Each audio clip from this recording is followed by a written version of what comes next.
liburan dalam negeri itu diwajibkan bukan hanya untuk membantu effort pengembangan ekonomi kerakyatan, tapi juga membuat uang yang dikeluarkan pemerintah atau BUMN itu jangan sampai lari keluar. Kalau lari keluar kan dimintanya lari keluar, Pak. Kalau kita dalam negeri aja kurang kok, apa yang kita kasih uang luar negeri? Kalau kita aja susah, itu ngasih orang gitu kan. Mendingan dari dalam negeri yang kita berdayakan. Itu alasan kenapa pemerintah itu ngotot ini dilaksanakan di semua kelembagaan termasuk BUMN, PLU. Ya. Itu alasannya. Memang kalau secara standar orang Indonesia itu beda dengan orang Cina ya. Orang Cina itu kalau belajar itu copasnya itu 100%. Ya. Misalnya contoh, ketika Indonesia meratifikasi WTO tahun 1994, Cina belum mau kan? Cina baru meratifikasi tahun 2004, 10 tahun kemudian. Apa yang dilakukan Cina selama 10 tahun? Dia kirim orang-orangnya belajar. Yang belajar ke Jepang, ke pabrik elektronik Sony, pulang-pulang bisa bikin Sonya. Nah iya kan ada tuh di Glodok merknya Sonya ya, DVD Sonya. Yang belajar ke Suzuki, pulang-pulang bisa bikin Dialing, sepeda motor Dialing. Yang belajar ke produk mobil Suzuki, pulang-pulang bisa bikin seri Kiki. Ya, begitu juga yang lain-lain. Itu kelebihannya Cina, meskipun secara kualitas tetap tidak sama karena raw material yang digunakan beda. Ya. Misalnya dia bikin kursi nih Pak, dia tahu nih cara bikin kursi segala macam, tahu bahan materialnya kayu. Cuma bedanya kalau yang di fabrikasi dipakai kayu jati, sama dia diganti kayu mahoni supaya biaya produksinya murah. Bisa dipakai bisa, cuma tidak tahan seperti kayu jati. Nah sama Indonesia juga begitu Pak. Ya. Tetap kita itu belajar membuat sesuatu, tapi orang kita itu kesulitan di raw material. Karena kesulitan di material yang standar, dia menggunakan barang substitusi sama, tapi kekuatan beda. Mahal pasti, ya namanya orang baru belajar Pak. Kan trial and error itu yang bikin mahal. Begitu dia udah lancar bikin, barangnya sudah jalan, udah banyak diproduksi, pasti murah. Nah, ini akan jadi persoalan ketika ya adanya audit terhadap penggunaan produk dalam negeri dan TKDM. Nah, di instansi pemerintah ataupun BUMN ya untuk produk untuk pengadaan barang jasa yang nilainya besar signifikan itu pasti akan diaudit. Salah satu yang ditanya kenapa Bapak beli barang impor? Oh lebih murah Pak. Oke. Bapak tahu nggak kewajiban menggunakan produk negeri? Tahu? Ada nggak subsidi produknya di dalam negeri? Ada. Nah terus ngapain Bapak beli impor? Tadi tanyain Bapak lagi. Kenapa Pak beli impor? Ada apa Bapak dengan si distributor? Katanya.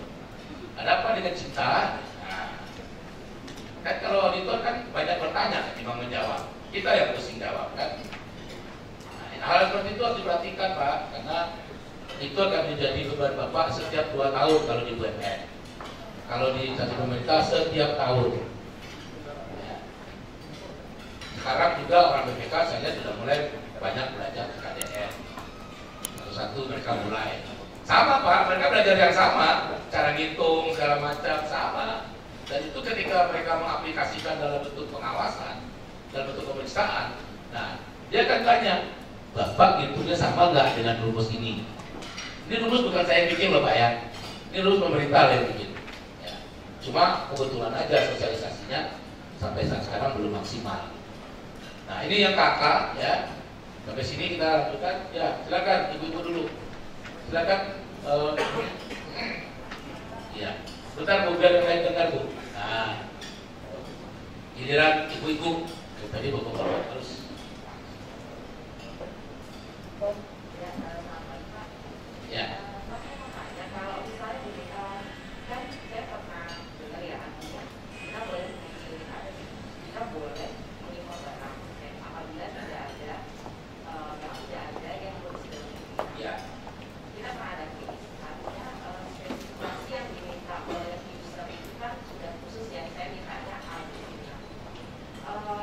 dalam kita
Jadi produk impor dibolehkan dibeli, tapi dengan catatan tidak ada substitusinya di Indonesia.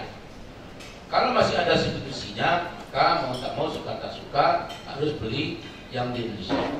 Masalah kualitas memang itu menjadi problem tersendiri.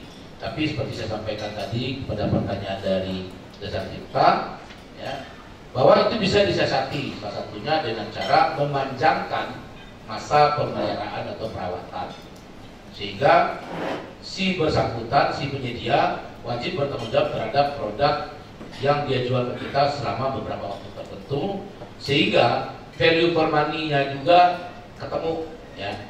Problem di pengadaan itu selama ini adalah orang tidak menghitung value for money-nya dengan baik, orang tidak menghitung life cycle cost-nya. Ya. Dan memang kalau untuk BUMN yang namanya total cost of ownership itu wajib Pak dihitung dan itu harus diterapkan, karena itu disampaikan di dalam Permen 08 2019. Di pemerintah terkait dengan total cost of ownership itu tidak disebutkan, cuma diarahkan bahwa pengadaan itu harus mencapai value for money. Ya. Nah, bagaimana cara menghitung value for money? Nah, ini banyak orang nggak paham. Selama ini ahli-ahli pengadaan yang mengaku-ngaku ahli pengadaan selalu bicara value for money itu adalah ya barangnya itu tepat waktu, tepat lokasi, segala macam. Enggak, itu hitung value for money.